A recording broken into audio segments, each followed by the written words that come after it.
একটি গ্রামে থাকত এক সৎ জেলে। সে প্রতিদিন জঙ্গলের পাশ দিয়ে নদীতে মাছ ধরতে যেত। একদিন সকালে হঠাৎ সে জঙ্গলের ভেতর থেকে কষ্টের শব্দ শুনতে পেল। কাছে গিয়ে দেখে একটি ছোট বাঘ জালে আটকে আছে। বাঘটি ভয়ে কাঁপছিল, চোখে ছিল যন্ত্রণার জল।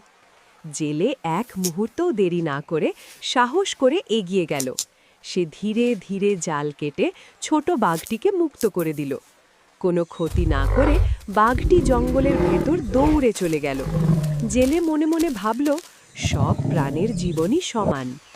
বছর কেটে গেল। একদিন সেই জেলে আবার জঙ্গলের পথ ধরে মাছ ধরতে যাচ্ছিল। হঠাৎ ঝোপের ভেতর থেকে এক বিশাল বাঘ গর্জন করে বেরিয়ে এলো। জেলে ভয়ে থমকে গেল। মনে হলো আজ বুঝি শেষ দিন। কিন্তু বাঘটি কাছে এসে থেমে গেল। তার চোখে হিংসা নয়, ছিল পরিচয়ের আলো। সে জেলেকে চিনে ফেলেছিল। ছোটবেলায় যেই মানুষটি তাকে জাল থেকে বাঁচিয়েছিল, আজ সে সামনে